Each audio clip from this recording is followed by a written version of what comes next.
Welcome to teaching world. दोस्तों, Lucent GS के इस सीरीज में हम लोग इतिहास विषय के 500 प्रश्नों को पढ़ेंगे। इस सीरीज में ये तीसरा पार्ट है। ये सभी प्रश्न आप लोगों के परीक्षाओं के लिए काफ़ी महत्वपूर्ण है, तो आप लोग वीडियो को पूरा देखें। और अभी तक चैनल को सब्सक्राइब नहीं किया है तो जल्दी से सब्सक्राइब कर लीजिए, जिससे इस सीरीज के सभी वीडियो आप लोगों को मिलते रहें। तो चलिए जल्दी से शुरू करते हैं आज का वीडियो। आज का पहला प्रश्न आप लोगों के सामने है, लिच्छवी दोहित्र किसे कहते हैं? दोस्तों, लिच्छवी दोहित्र के नाम से कौन जाने जाते हैं? तो दोस्तों, समुद्रगुप्त को लिच्छवी दोहित्र कहा जाता है। दोस्तों, अगला प्रश्न है, रोम पर किसके आक्रमण द्वारा रोमन साम्राज्य के साथ भारत का व्यापार समाप्त हो गया था? तो दोस्तों, रोम पर हूणों के आक्रमण द्वारा रोमन साम्राज्य पर भारत का व्यापार समाप्त हो गया था। दोस्तों, अगला प्रश्न है, भारत का नेपोलियन किस भारतीय हिंदू राजा को कहा जाता है? तो दोस्तों, समुद्रगुप्त को भारत का नेपोलियन कहा जाता है। दोस्तों, आगे देखते हैं। अगला प्रश्न है, भारतीय संस्कृति का स्वर्ण युग किस काल को कहा जाता है? तो दोस्तों, गुप्त काल को भारतीय संस्कृति का स्वर्ण युग कहा जाता है। दोस्तों, अगला प्रश्न है, गुप्त काल में किस धातु के सर्वाधिक सिक्के जारी किए गए थे? तो दोस्तों, गुप्त काल में सोने के सर्वाधिक सिक्के जारी किए गए थे। दोस्तों, अगला प्रश्न है, प्रसिद्ध गुप्त संवत किस वर्ष में शुरू किया गया था? तो दोस्तों, प्रसिद्ध गुप्त संवत की शुरुआत 319 ईस्वी में शुरू की गई थी। दोस्तों, आगे देखते हैं। अगला प्रश्न है, इलाहाबाद स्तंभ शिलालेख के किसकी उपलब्धियों का वर्णन किया गया है? तो दोस्तों, इलाहाबाद स्तंभ शिलालेख में समुद्रगुप्त की उपलब्धियों का वर्णन किया गया है। दोस्तों, अगला प्रश्न है, इलाहाबाद स्तंभ शिलालेख किसने बनवाया था? तो दोस्तों, हरिसेन ने इलाहाबाद स्तंभ शिलालेख का निर्माण करवाया था। दोस्तों, अगला प्रश्न है, फाहयान जो चीनी यात्री था किसके शासनकाल के दौरान भारत आया था? तो दोस्तों, चंद्रगुप्त द्वितीय के शासनकाल के दौरान फाहयान भारत आया था। दोस्तों, चंद्रगुप्त द्वितीय को चंद्रगुप्त विक्रमादित्य के नाम से भी जाना जाता है। आगे देखते हैं। अगला प्रश्न है, पंचतंत्र की कथाओं का संकलन किसने किया था? तो दोस्तों, पंचतंत्र की कथाओं का संकलन किया था पंडित विष्णु शर्मा ने। पंचतंत्र की कथाएं पंडित विष्णु शर्मा के द्वारा लिखी गई थी। दोस्तों, अगला प्रश्न है, मेघदूत के लेखक कौन है? तो दोस्तों, मेघदूत के लेखक हैं महाकवि कालिदास। अगला प्रश्न है दोस्तों, प्राचीन भारत के विख्यात चिकित्सक धन्वंतरी ने किसके दरबार में अपना परामर्श दिया था? तो दोस्तों, धन्वंतरी ने चंद्रगुप्त द्वितीय के दरबार में अपना परामर्श दिया था। दोस्तों, आगे देखते हैं। अगला प्रश्न है, वराहमिहिर कौन थे? तो दोस्तों, वराहमिहिर एक प्राचीन खगोलविद थे। दोस्तों, अगला प्रश्न है, किसके शासनकाल के दौरान अजंता की गुफाएं निर्मित की गई थी? तो दोस्तों, गुप्त शासनकाल के दौरान ही अजंता की गुफाओं का निर्माण हुआ था। दोस्तों, अगला प्रश्न है, एलोरा की गुफाओं में सिलोतकर्णी मंदिर किसका प्रतिनिधित्व करते हैं? तो दोस्तों, एलोरा की गुफाओं में जो सिलोतकर्णी मंदिर है वो हिंदू, बौद्ध और जैन धर्मों का प्रतिनिधित्व करता है। दोस्तों, आगे देखते हैं। अगला प्रश्न है, चोलेश्वर नामक मंदिर का निर्माण किसने करवाया था?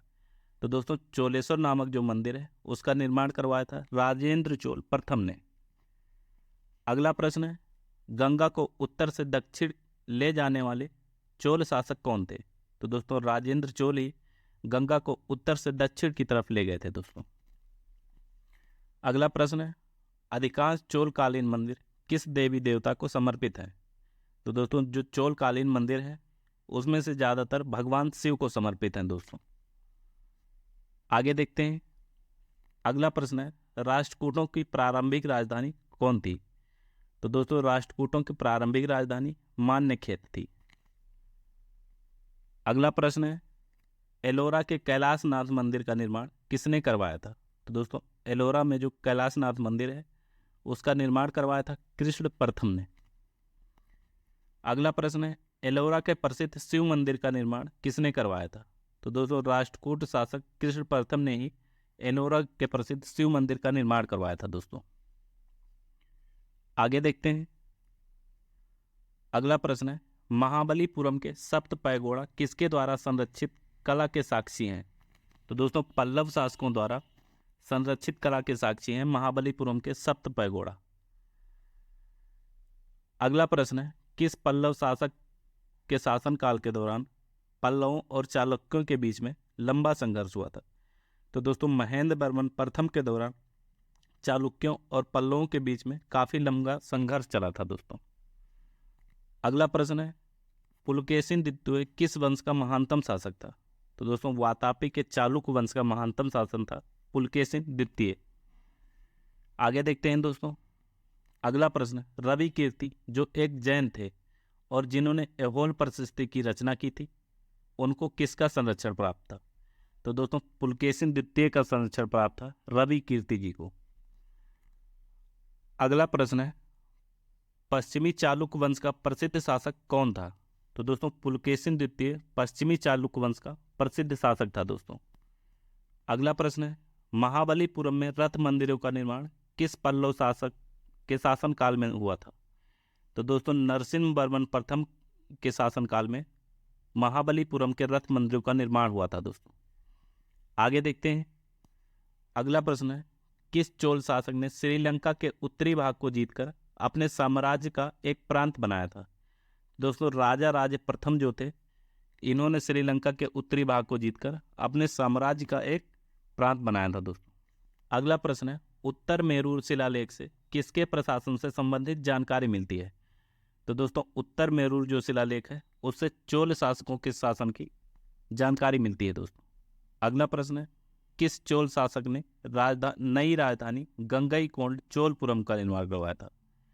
तो दोस्तों गंगईकोंड चोलपुरम का निर्माण राजेंद्र प्रथम ने करवाया था दोस्तों। आगे देखते हैं। अगला प्रश्न है, मंदिर का सबसे लंबा गलियारा कहाँ पर स्थित है? दोस्तों रामेश्वरम के अंदर मंदिर में सबसे लंबा गलियारा स्थित है दोस्तों। अगला प्रश्न है, एलोरा के ठोस शैल को काटकर बनाए गए प्रसिद्ध कैलाश मंदिर का निर्माण किसके संरक्षण में किया गया था? तो दोस्तों राष्ट्रकूट शासकों के संरक्षण में एलोरा में कैलाश मंदिर का निर्माण किया गया था दोस्तों।